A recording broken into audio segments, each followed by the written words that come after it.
दोस्तों, आज हम एक ये एक्सरसाइज जो है उसको हल करने लगे हैं। ये भी इसके भी हमने एलसीएम निकालना है। तो चलिए स्टार्ट करते हैं। ये 2 के टेबल में 10 आता है 5 टाइम, 2 के टेबल में 30 आता है 15 टाइम एंड 2 के टेबल में 60 आता है 30 टाइम।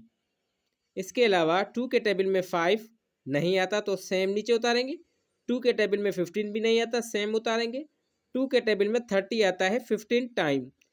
तो अब यहाँ पे ये कहानी चेंज हो चुकी है। यहाँ पे 3 के टेबल लग रहे हैं। तो 3 के टेबल में 5 नहीं आता तो 5 को हम सेम एज इट नीचे उतारेंगे। 3 के टेबल में 15 आता है 5 टाइम और 3 के टेबल में 15 आता है 5 टाइम। अब ये तीनों 5 आ गए। अब 5 5 के टेबल में आता है 1 टाइम, 5 5 के टेबल में आता है 1 टाइम। इसी तरीके से ये वाला भी 5 5 के टेबल में आता है 1 टाइम।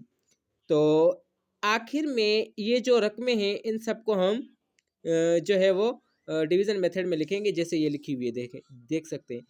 2, यहाँ से एक 2, दूसरा 2, यहाँ से 3, फिर मल्टीप्लाई 5, फिर मल्टीप्लाई 5। तो इसके ये 300 इसका जो निकला है एलसीएम, मतलब ये 300 इन तीनों को सॉरी ये रहा, ये वाला, ये 2, ये 2, ये 3 एंड ये 5। तो ये 60 जो है ये क्या निकला, लीस्ट कॉमन मेथड निकला। आई होप दोस्तों आपको ये जो है वो वीडियो बहुत पसंद आई होगी और आप इसको बआसानी समझ भी गए होंगे। और ये कुछ एक्सरसाइज है, आप लोग सॉल्व करके मुझे कमेंट सेक्शन के अंदर इसके जवाब ज़रूर सेंड कीजिएगा। मैं आप लोगों को रिप्लाई दूंगा। शुक्रिया।